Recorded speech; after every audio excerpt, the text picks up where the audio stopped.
we grow. I would say that I've seen a voice teacher saying that, oh, yodels or breaks at the end of phrases, they are bad because they show that. Ladies and gentlemen, we're back in the studio with a good cup of coffee for one more vocal analysis. And today we're going to listen to Dimash singing The Show Must Go On. I'm really excited for this one because I know Dimash is a fantastic singer, and I'm a huge Queen fan. In fact, I really liked singing this one, The Show Must Go On. And in fact, one of the last analysis that I did here was Benson Boone singing Bohemian Rhapsody with Brian May. So check that out if you haven't already. For those who are new here, my name is Caio. I'm a singer, songwriter, and voice teacher, and my work as a voice teacher is focused on laryngeal physiology, biomechanics, how the muscles inside your larynx are working when you produce the sounds that you are producing. So if you're a singer, consider subscribing to this channel so that you stay on top every time we release new videos. Click the bell button so that you receive notifications, and without further ado, let's listen to Dimash singing The Show Must Go On. Oh, I really like the orchestra.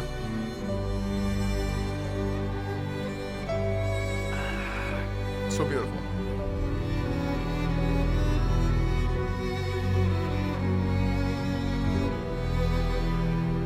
Empty spaces. That's low. What are we living for? Abandoned places. I guess we know the score. On and on. Does anybody know what we are looking for? Okay, I don't know what happened to his hand, I'm just seeing that. Thing is, he's using basically two main techniques here. One is the crooner voice, which is basically an active scheme. We talked about active schemes and passive schemes in the past, but basically his vocal folds are closing with more strength. And when he sings empty spaces, and we have that big closure, that's a crooner voice. We call that crooner voice as a tribute to the crooning movement. So those big radio singers like Frank Sinatra, like Elvis Presley, that strong but not exactly loud voice, we say that the vocal folds are active there. But something else that happened here is the presence of breathiness. In some phrases, some words, we have some breathiness. Empty spaces. Another hero. So listen to that part. Another hero, crooner, another, and then breathy. Another hero.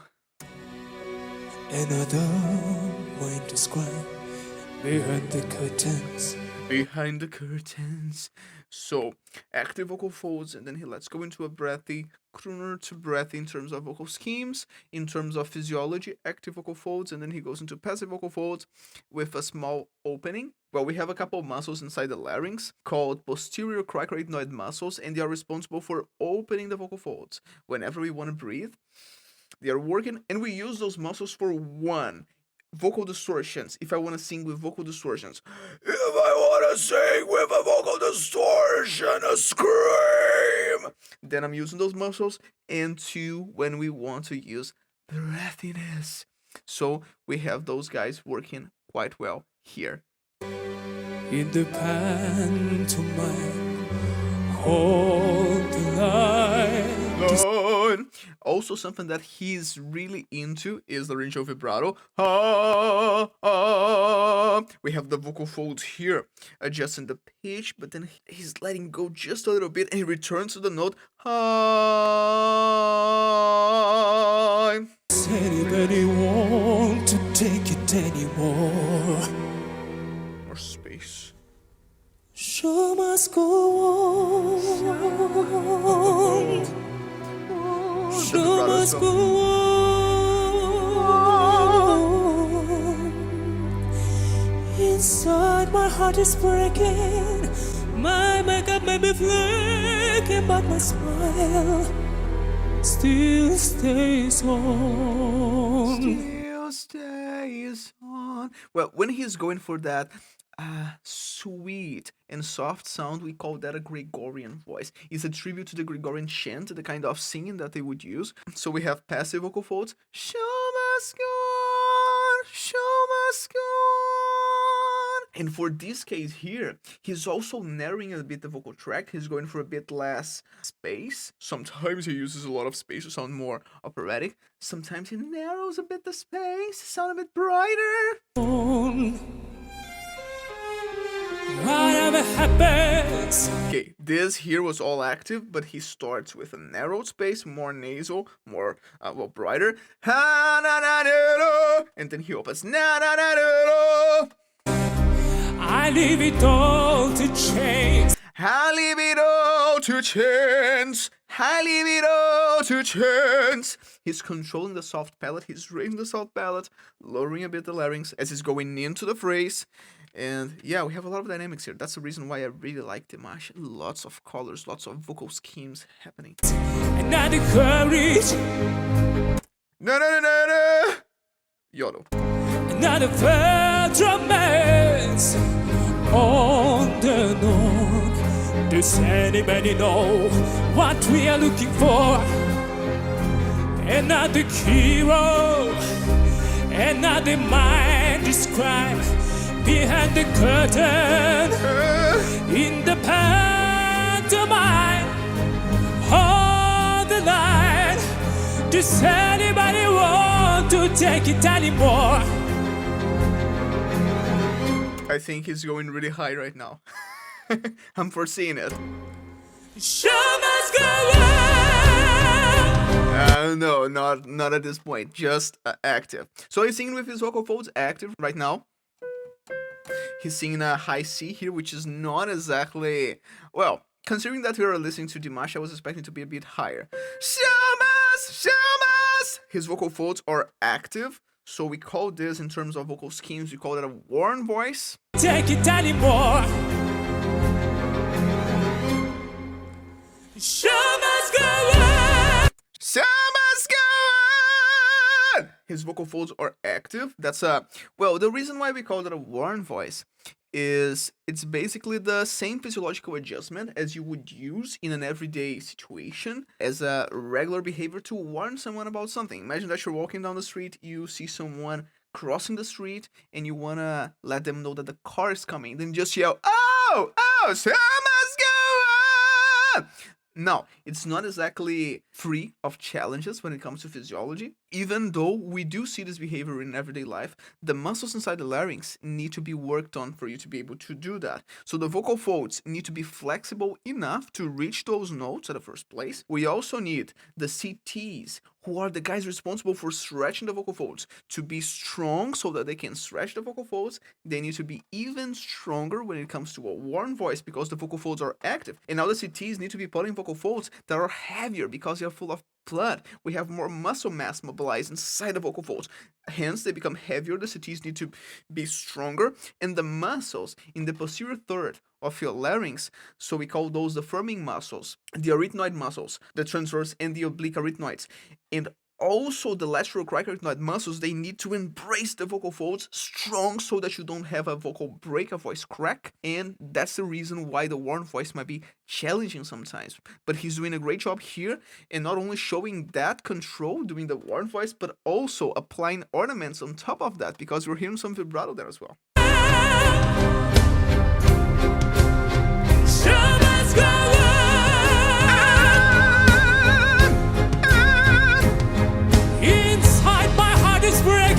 Space in time. And this is a good example of whenever I say opening your mouth and opening up space is not exactly the front of your mouth. He's not singing exactly in an operatic style in the front of the mouth. He's not opening the mouth like this. So no, he's even smiling a bit in quotation here, quotation marks, but the front of his mouth is a bit more horizontal, but then inside his mouth, he's going for an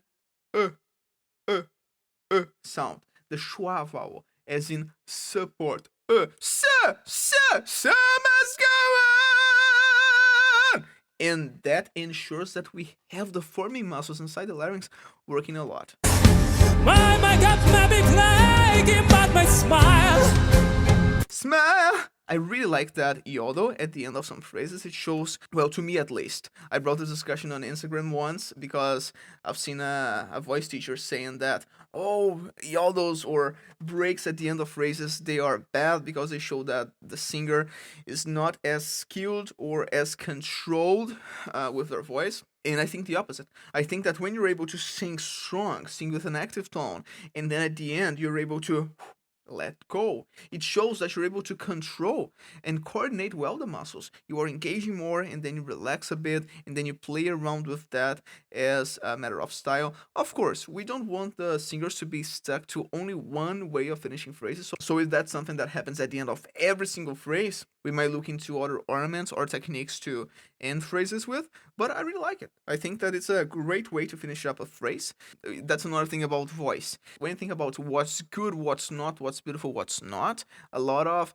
our perception of taste is involved. So if a sound is something that I like, I tend to hear more of it, and I tend to appreciate more singers who do something like that. And then you might not be that into this kind of sounds, so then you would just avoid those kind of singers. But at the same time, what I find problematic is that voice teachers, they have a great responsibility, because every time that we are teaching things, the concepts are not exactly even the names. That's the reason, for instance, why I don't use names such as falsetto or head voice, because when we use those, especially falsetto, when we say the name falsetto, we are implying, even when we don't want to, we are implying that it is something false.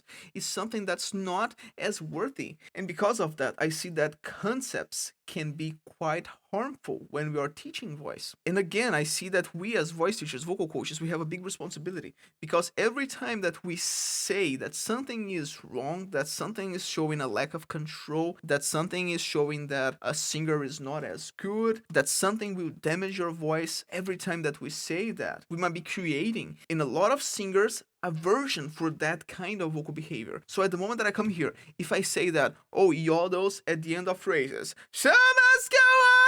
yodels at the end of phrases are bad because they show poor vocal control. So if my students are doing something like that, I'll try to correct them. When I do that, you might understand that they are bad. Hence, when you're hearing singers that are doing something like that, you might not like it, and you might say that, oh, those are not good singers because of that. So that's dangerous, and that's not the case at all. Dimash is a fantastic singer, and again, there are cases and cases. I really appreciate those control singers that they play around with sounds, and they can apply a bit of variation and a bit of this abrupt change at the end of some phrases to show a bit of color.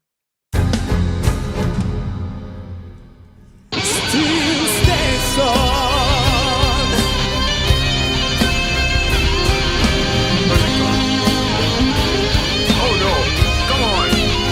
The guy's doing that on the violin. I was like, where is the guitar? But it was the violin the whole time with a lot of distortion. I was able to play with a violin player. She was from Turkey a few times, and she had a distortion pedal for her violin. It was fantastic. It didn't sound like a guitar, totally, though. I would totally say, oh, if I weren't seeing this, I would totally say that that's a guitar.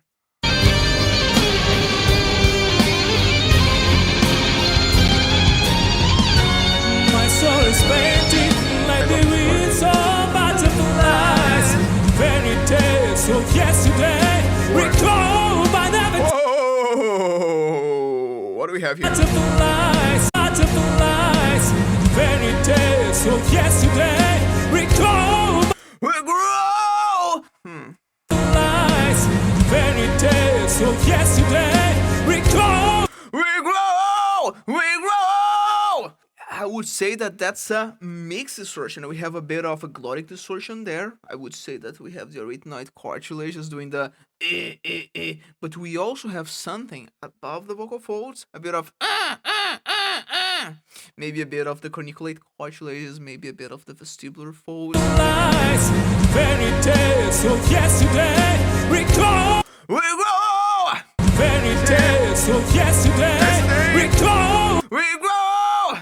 I really like that, and I don't know. I think that that's the very first time that I hear Dimash using vocal distortions. Let me know in the comments if you've seen that before in other songs, and let me know what songs are those, because I would like to analyze them as well, because I really appreciate Dimash, all the different styles and vocal schemes that he's able to apply in a song. He even changes the melody sometimes to be able to apply different sounds, different techniques, and I really appreciate that. Yeah, I think that that's the very first time that I've seen him applying a vocal distortion, and yeah, that's good, good, good, good. By the way, guys, if you would like to learn vocal distortions, rasps, screams in a healthy way, check the link in the description below for my course, Building Your Voice, because inside the course we have several lessons, not only of vocal distortions, we talk about passive schemes, active schemes, ornaments, and yeah, we have a full module on vocal distortions.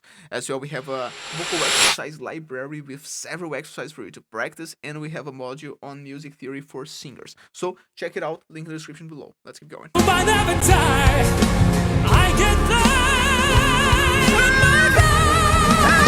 Vocal folds acting.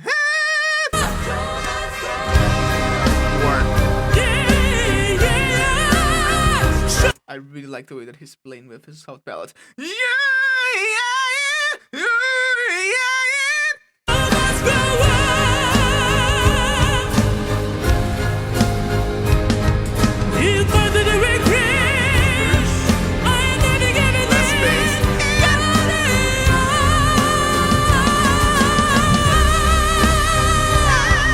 Sometimes when we have that sound, we say that the sound is bright or metallic. We have a lot of ways to describe sounds inside vocal pedagogy, so that makes it a bit tricky sometimes to know exactly what we're talking about. But yeah, we have a darker sound, and we also have that brighter sound, and he's using his soft palate, the position of his larynx to play around with those sounds.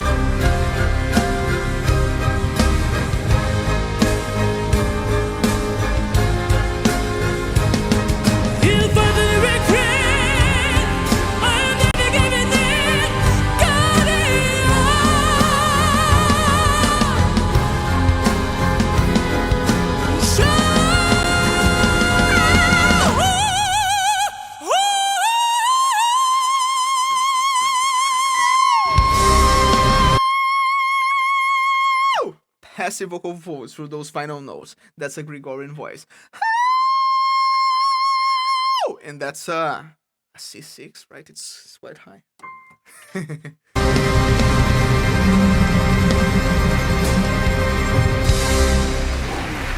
Quite a performance. Quite a performance. And I forget that his hand is immobilized. I don't know what happened to his hand, but he's such a great performer that he's having fun on stage. He's having all those rock star movements even without using that. Well, he's using his hand. He's using his hand. Look at this. Look at this. Quite Michael Jackson-ish.